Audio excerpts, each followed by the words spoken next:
14 बार सोना मतलब 2.5 क्विंटल सोना। ये जो श्यामंतक मणि है ये 2.5 क्विंटल सोना प्रतिदिन देती है।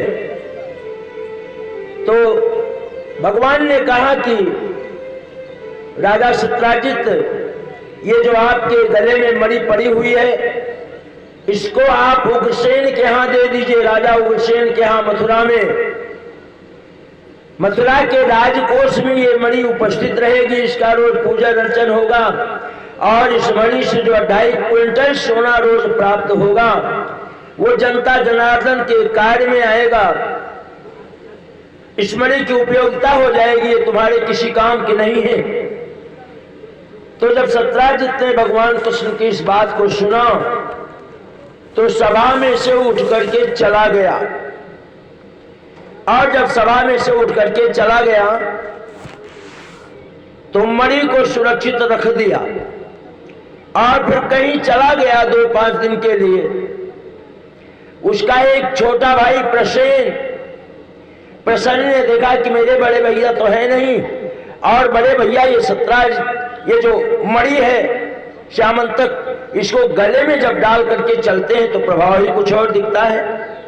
तो आज बड़े भैया है नहीं, मैं इस मणि को गले में डालकर पहन करके देखूं कि इसका प्रभाव क्या होता है।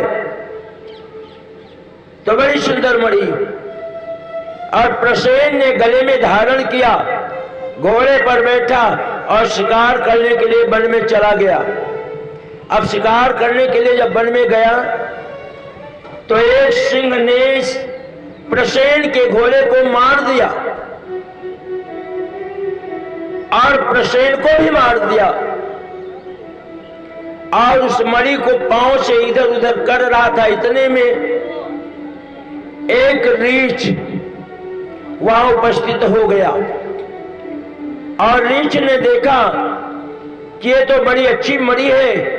रीछ ने सिंह का वध किया और मणियों को हाथों में उठाया और गुफा में जहां रीछवंती थी उसकी बेटी, उसको दे दिया कि बेटी ये माला तेरे खेलने के काम में आएगी। और रीछ ने कहा कि बेटी रीछवंती, मैं तो जा रहा हूं इधर उधर, और अगर कोई आएगा अनजाना यहां तो तुम आवाज लगाना, हम तुम्हारी सुरक्षा के लिए उपस्थित हो जाएंगे। ये रीछ कौन है? ये रीछ जामवंत जी हैं। समय की बात है, संपूर्ण लंका पर विजय प्राप्त हो गई, पर जामवंत से युद्ध करने वाला कोई सेना में सैनिक नहीं था। तो जब विजय हो गई लंका पर राम की, तो राम ने लोगों को उपहार देना शुरू किया। जिसने जिसने जैसा उपहार मांगा वैसा वैसा उपहार राम जी ने दिया। तो जब जामवंत की बारी आई तो जामवंत ने कहा कि प्रभु, इतना बड़ा युद्ध हुआ, पद में 18 यूथप बंदर, अपनी सेना इतनी, लंका के भी बड़े बड़े महाबली, बड़े बड़े योद्धा एक भी मुझसे युद्ध करने के लिए तैयार नहीं हुए। तो हे प्रभु, भला मैं इस युद्ध में बिना युद्ध किए कैसे? तो भगवान मुस्कुराए। भगवान ने कहा जामवंत, समय का इंतजार करो। नहीं नहीं प्रभु, मुझे खुजली हो रही है, समय का इंतजार कैसे करूं, मुझे खुजली हो रही है। तो भगवान ने कहा ठीक है, जब यदुवंश में हम भगवान कृष्ण के नाम से आएंगे, अवतार लेंगे, पूर्ण कलाओं से रहेंगे, तो उसमें सतोगुणी, रजोगुणी, तमोगुणी तीनों गुणों को लेकर के जीवन यापन करेंगे, और तब तुम्हें हम अवसर देंगे युद्ध करने के लिए। जामन जी, तब तक तुम इंतजार करो। और आज तुमसे युद्ध इसलिए नहीं कर सकते हैं कि लोग क्या कहेंगे, कि राजा और प्रजा दोनों युद्ध कर रहे हैं आपस में, ये शोभा नहीं देगा। वही जामवंत जी आज श्यामंतक मणि को लेकर के अपनी गुफा में रख दिए, और उनकी बेटी जामवंती जब जामवंती का नंबर आया राम जी से कुछ मांगने का, तो उसने कहा प्रभु मुझे और क्या चाहिए, आप जैसा मुझे पति प्राप्त हो जाए यही मेरे लिए सबसे सुंदर, और कुछ नहीं है। तो भगवान ने कहा कि तथास्तु, जब समय आएगा तो हम तुम्हें अपनी पहले सूत्र के बंधन में जरूर बांधेंगे। आज वही समय आ गया कि भगवान कृष्ण, और वहां जब प्रसेन की मृत्यु हो गई, प्रसेन का घोड़ा मर गया, श्यामंतक मणि को लेकर के सिंह को मार करके जामवंत जी अपनी गुफा में रख दिए, अपनी कन्या जामवंती को दे दिए। यहां लौट करके आया बड़ा भाई प्रसेन का, तो उसने देखा कि श्यामंतक मणि कहां चली गई, कहां है कोई पता नहीं। तो सत्यराजित ने देखा इधर उधर, कहीं नहीं मिला, लोगों से पूछा कहीं नहीं मिला। तो अंतिम निर्णय ले लिया कि हो न हो भगवान कृष्ण और बलराम मणि को मांग रहे थे, मैंने दिया नहीं, तो किसी न किसी नीति को लेकर के इन दोनों लोगों ने इस मणि को चुरा लिया, या कहीं न कहीं से छल कपट करके मंगवा लिया और मेरे भाई को मार दिया।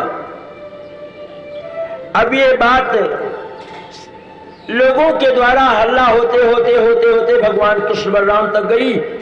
भगवान ने विचार किया कि ये तो बात अच्छी नहीं है, ये तो हमारे ऊपर कलंक जाएगा, इस कलंक का समाधान करना चाहिए।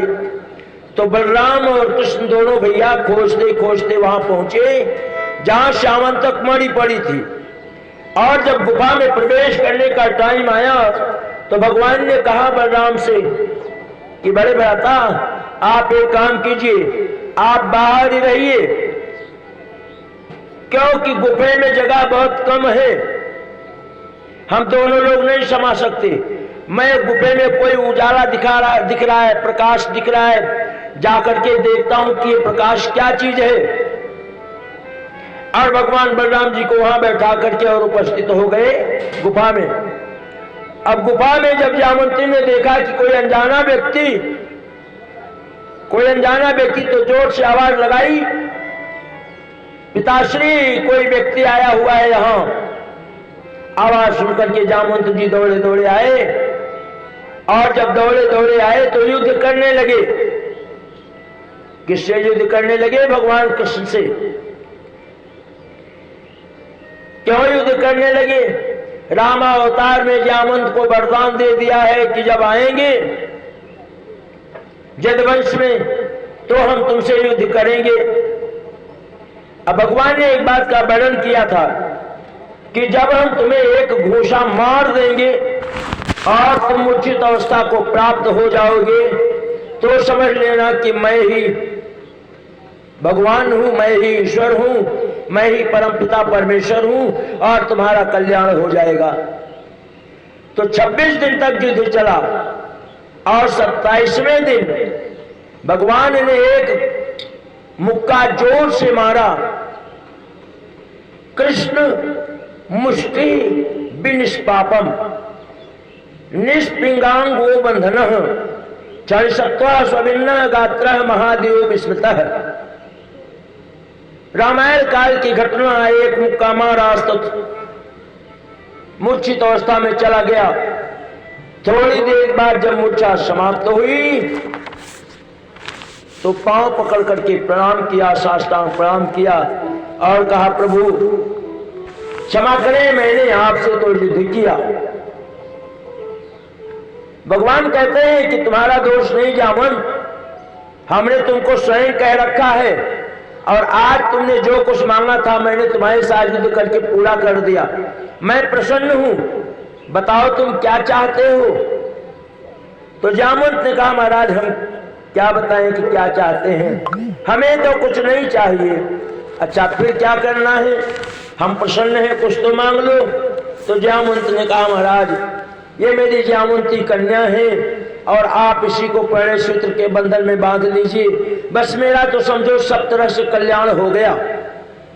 भगवान ने कहा तथास्तु। अब जामवंती को लेकर के भगवान चले तो कहां भगवान मानव रूप में और कहां यामंती भालू के रूप में। जामुन भालू थे ना, तो भालू के रूप में। अब भगवान रास्ते में विचार करते हैं कि मैं मानो और यामंती भालू। तो भगवान ने कहा देखो जामंती, वहां द्वारकापुरी में विवाह महोत्सव चल रहा है और जब तुम चलोगी ना, मैं तुम्हें अपना ये पीतांबर से ढक देता हूं तुम्हारे संपूर्ण शरीर को। और जब वहां रुक्मिणी जी बोलेंगी तुमको चंदन लगाने के लिए कि अपना पल्लू हटाओ, मुझे चंदन अक्षत लगाना है, तो तुम हटाना नहीं। तो भगवान लेकर के जामवंती को द्वारकापुरी पहुंचे और थाली सजा करके मैया आई और चंदन अक्षत लगाना चाहा तो कहा एक बार, दो बार, तीसरी बार, चौथी बार क्रोध करके कहा रुक्मिणी जी ने कि लगता है कि तुम मुझसे भी सुंदर हो। और जैसे ही यह बात कही, ठाकुर जी की कृपा, जामवंती बड़ी सुंदर कन्या हो गई और भगवान ने बड़े सूत्र के बंधन में बांधा। ठाकुर जी की लीला अपरंपार है। बोलिए विवाह महोत्सव की जय। उसी समय भगवान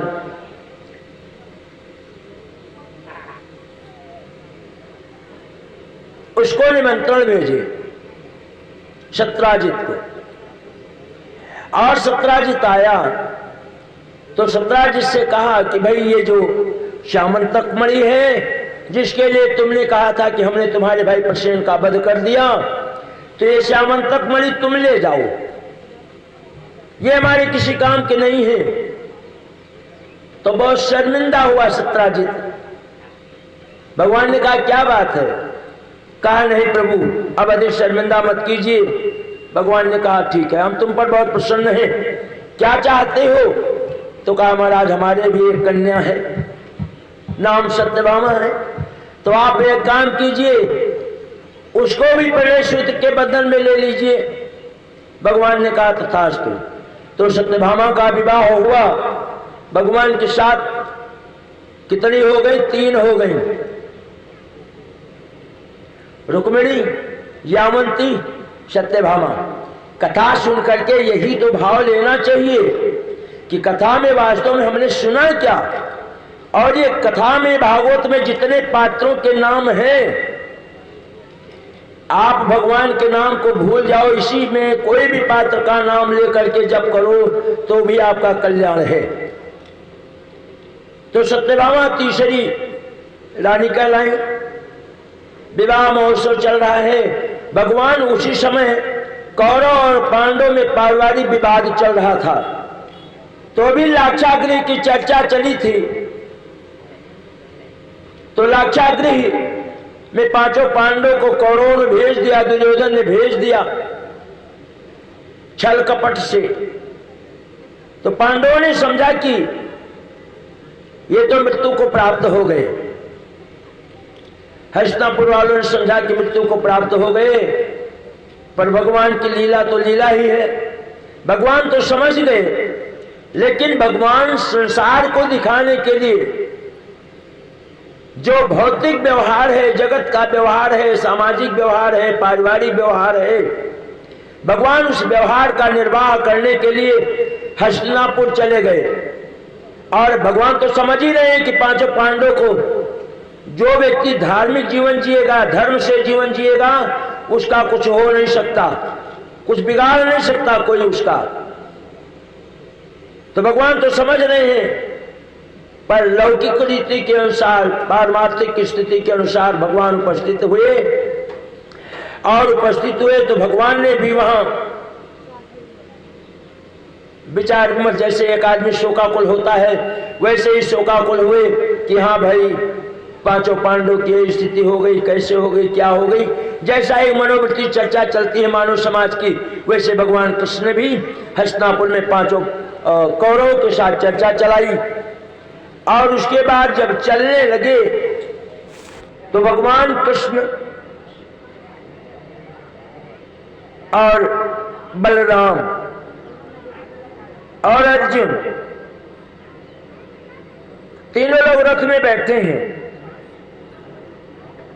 प्यास लगी भगवान कृष्ण को, बलराम को।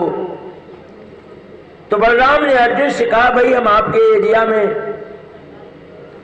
कहां जल मिलेगा, मेरा थोड़ा अध्ययन कम है, तो प्यास बुझाने की व्यवस्था कीजिए। अर्जुन रथ में से उतरे और जमुना जी के किनारे गए, कालिंदी के किनारे गए। तो वहां जाकर के क्या देखा कि जमुना की पुत्री कालिंदी तपस्या कर रही है, सूर्यास्त होने वाला है। अर्जुन ने पूछा, देवी आप कौन हैं? सूर्यास्त होने वाला है, ये जंगल है, नदी का किनारा है, आप यहां क्या कर रहे हैं एकांत में? तो कालिंदी ने कहा कि मैं भगवान कृष्ण के साथ पैर सूत्र में बंधने के लिए तप कर रही हूं, तपस्या कर रही हूं। तो अर्जुन ने कहा, अरे इस तरह से तपस्या करने से ठाकुर जी थोड़ी आपके साथ विवाह कर लेंगे। तो उसने कुछ कहा नहीं। और यह बात जाकर के अर्जुन ने भगवान कृष्ण से कहा, और भगवान कृष्ण से जब कहा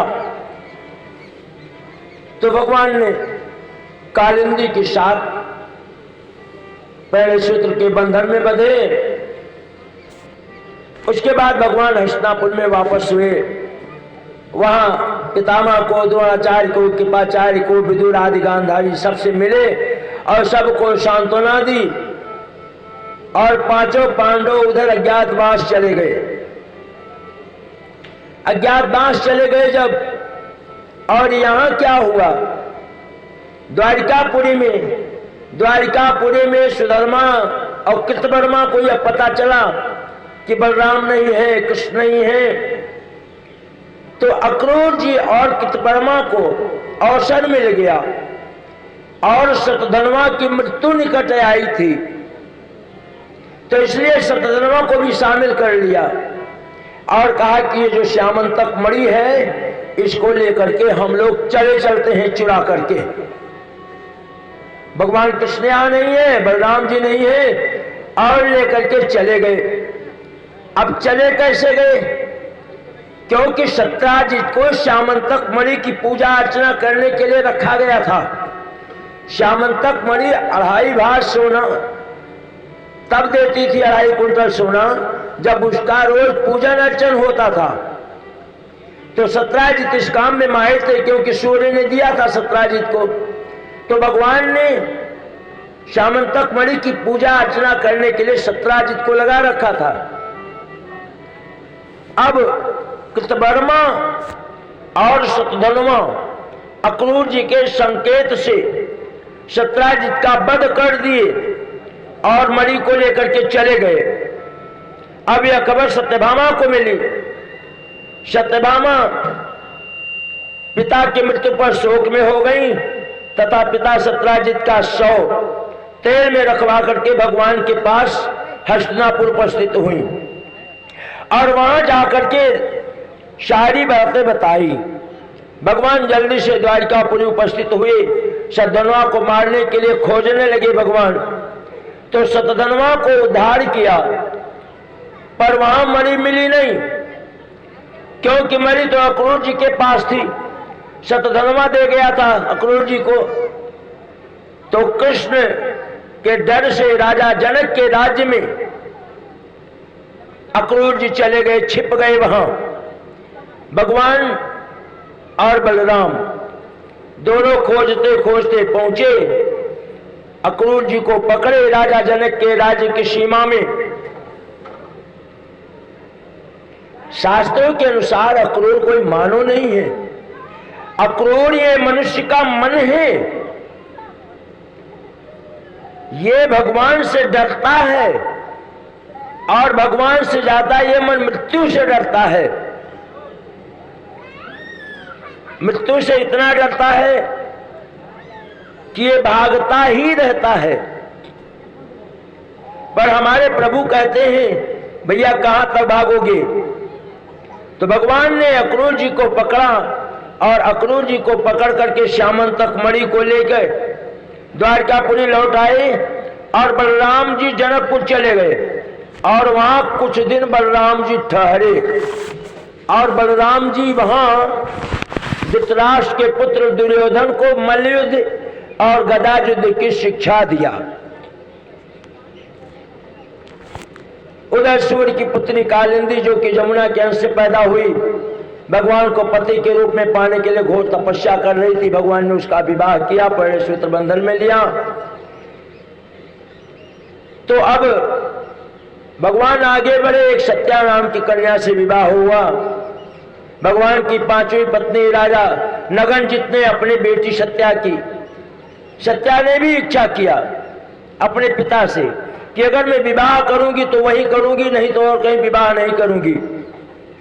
तो राजा नगनजित ने भगवान से प्रार्थना किया कि आपके यहाँ भैया स्वयंवर चल रहा है, मेरी कन्या भी आप पर मोहित है, आप विवाह कर लीजिए मेरी कन्या का। तो भगवान ने सत्या का भी विवाह किया। और नगनजित राजा ऐसा राजा कि वो क्या करता था, उसके यहाँ का एक नियम था। उसने अपने बेटी की शादी के लिए एक निर्णय लिया। उसने निर्णय लिया कि मेरे यहाँ 7 पागल साण हैं, उन 7 पागल साणों को जो एक बंधन में कर देगा, मैं अपनी कन्या का विवाह उसी पुरुष के साथ करूंगा।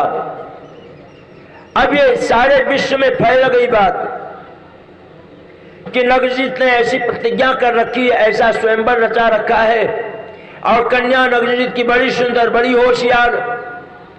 तो देश देश के भूपति आए, उसने निर्णय लिया कि मैं अपनी शादी करूंगी तो भगवान कृष्ण के साथ करूंगी, नहीं तो प्राण त्याग दूंगी। तो साणों को बांधने वाले तो बहुत सारे लोग थे, पर भगवान कृष्ण लीलाधारी हैं, लीला पुरुषोत्तम है, लीला करते हैं, तो कोई बांध नहीं सके। अंत में भगवान कृष्ण ने अपनी लीला दिखाई, 7 साणों को बांध दिया एक में। क्यों बांध दिया? क्योंकि सत्या ने प्रतिज्ञा किया था कि मैं प्राण को त्याग दूंगी लेकिन विवाह करूंगी तो कृष्ण के साथ करूंगी। तो भगवान कृष्ण ने सत्या के साथ विवाह किया और विवाह करके अपने राजमहल में द्वारकापुरी में उपस्थित हुए। वहां उज्जैन के राजा बिंद और अनुबिंद की बहन मित्रवृंदा, जो भगवान कृष्ण को मन ही मन प्रेम करती थी, उसका विवाह किया भगवान ने। 7वां विवाह भगवान ने शाल्वी, रोहिणी कृष्ण की माता पत्नी थी, एक स्वयंवर में रोहिणी ने कृष्ण को अपना पति चुना था, तो शाल्वी के साथ विवाह हुआ। 8वां लक्ष्मणा कृष्ण की 8वीं पत्नी। ये सब 8 पटरानियां भगवान कृष्ण की एवं 16,100 रानियां। और ये 8 पटरानियां कौन है? शास्त्रों के अनुसार ये असदा प्रकृति ही भगवान की पटरानियां हैं। जो जीव प्रकृति के अधीन है, संत शिरोमणि श्री सुखदेव जी महाराज कहते हैं कि परीक्षित, उसी समय एक भौमासुर नाम का राजा, राक्षसी प्रवृत्ति का, उसने विचार क्या किया कि भगवान एक 16,108 रानियों पटरानियों के साथ, तो उसने विचार किया कि भगवान ने